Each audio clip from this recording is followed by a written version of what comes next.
Well, I'm back.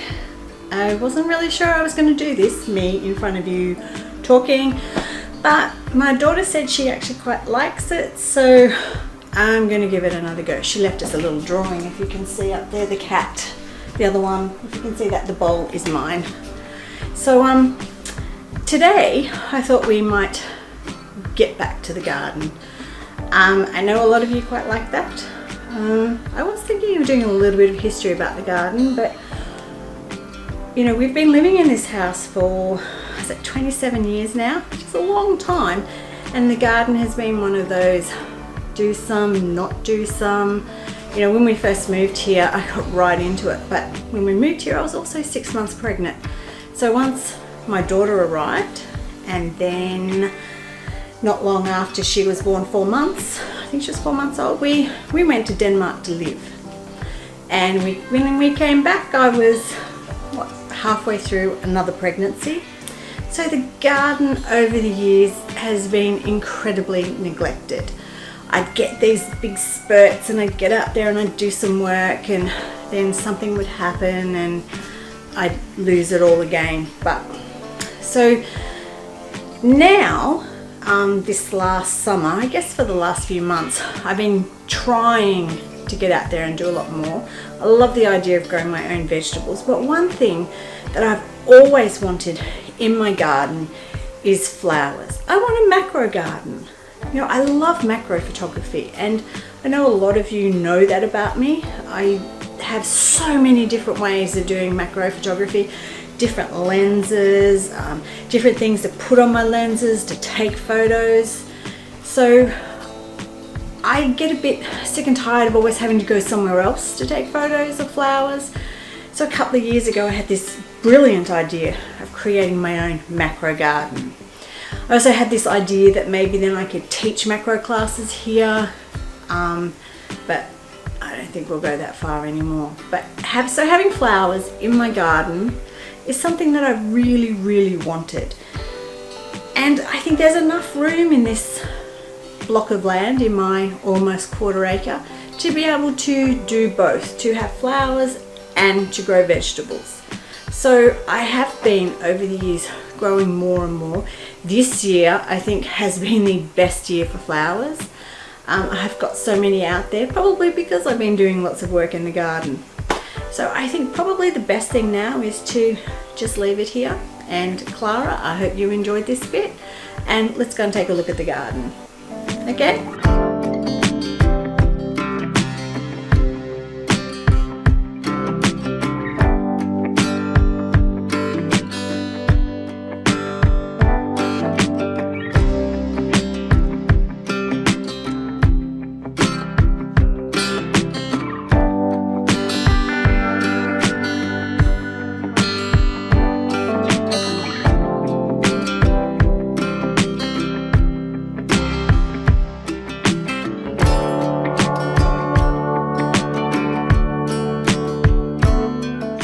At the front door today, but it wasn't. Susie,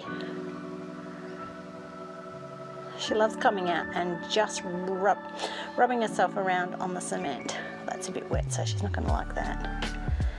Okay, you're going to have to go back inside now. Susie,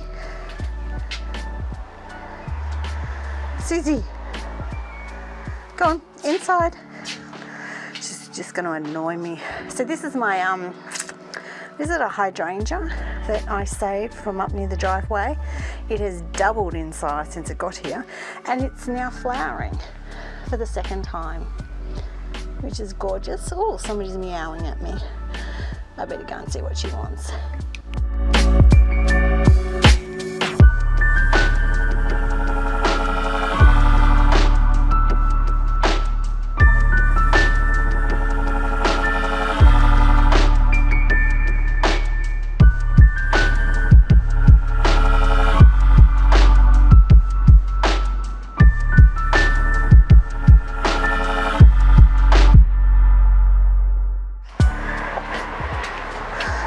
What are you meowing at?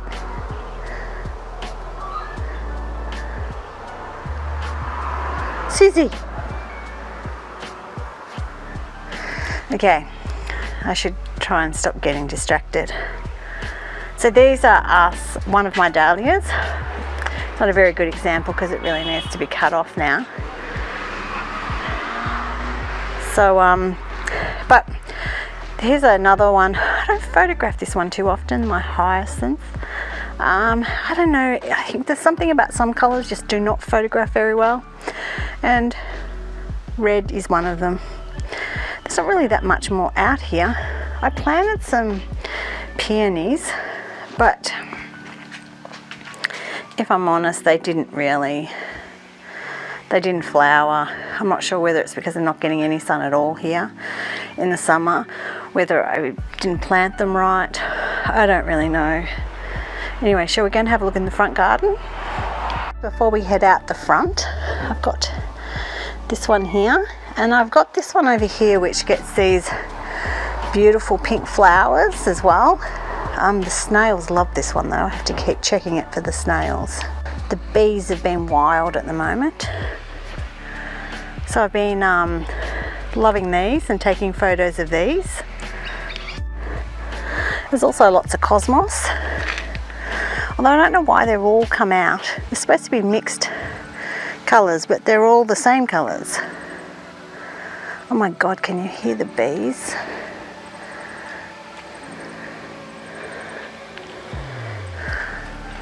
I'm not allergic to bees, thank goodness.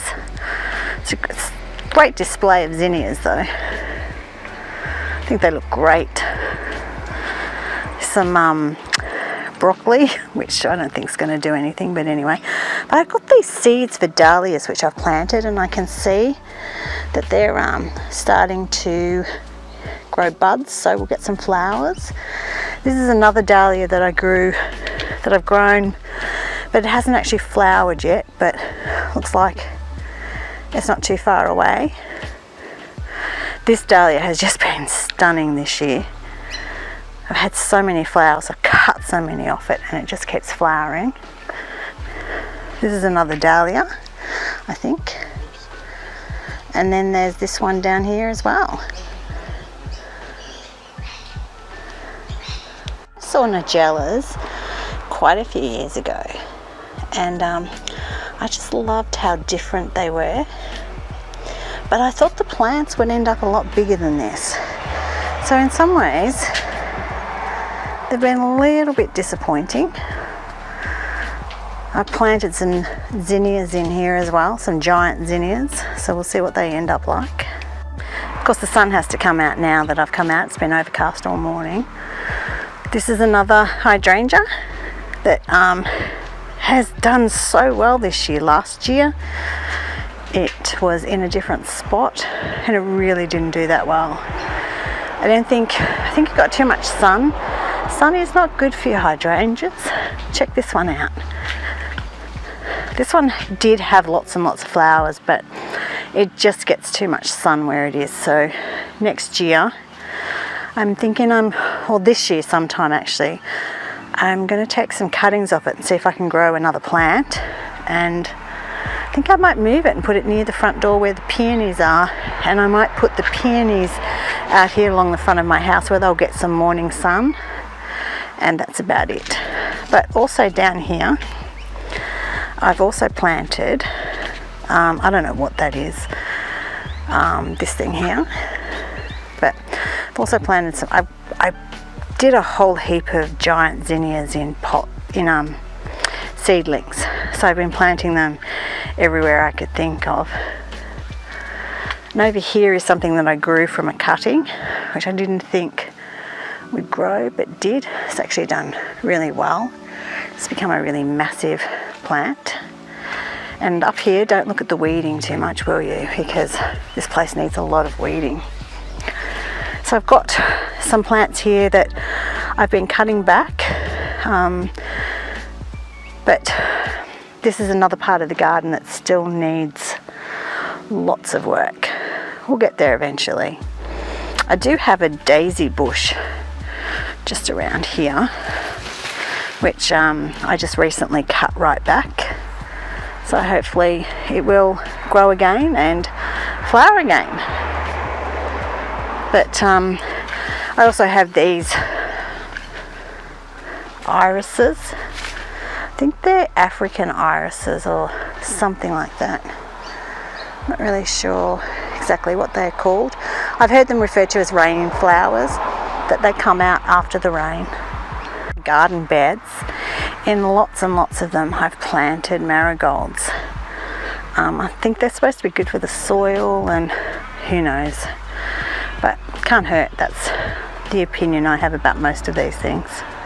With snapdragons, if you kept cutting the heads off them, the dead heads, that they would keep flowering and get bigger. I've been learning a lot this year. This thing here has these gorgeous purple flowers, no idea what it's called. But here are some more dahlias. I have lots and lots of dahlias. Not really sure how we're going to go next year with them all. I have this canna lily over here, which I think I showed you a couple of weeks ago, which flowered for the first time, which was really, really nice. And if we go back over this way, I've got lots of lilies that flowered and more dahlias. So I don't know how many, it's 1, 2, 3, 4, 6, 7, 8, 9, 10, 11 dahlias in the front garden.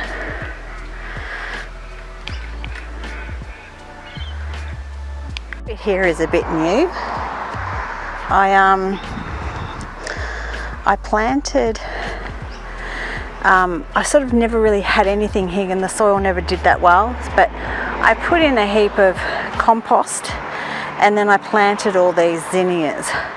So I guess we'll see. Some of them have already died, so hopefully we'll get somewhere with them.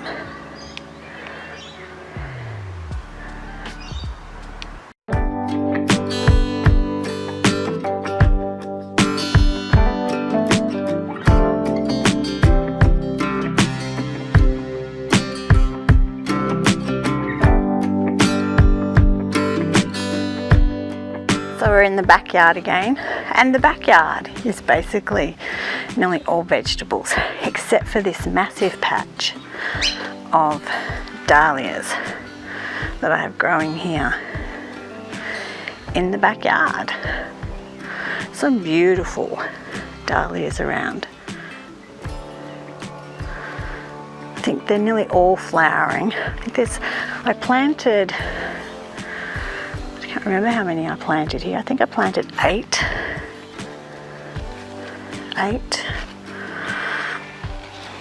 Let me count them, wait a minute.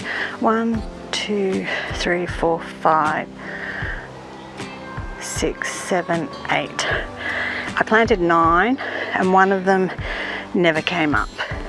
So I come out here with my camera quite a bit, and again I keep deadheading them, getting rid of all the dead ones so that more will grow.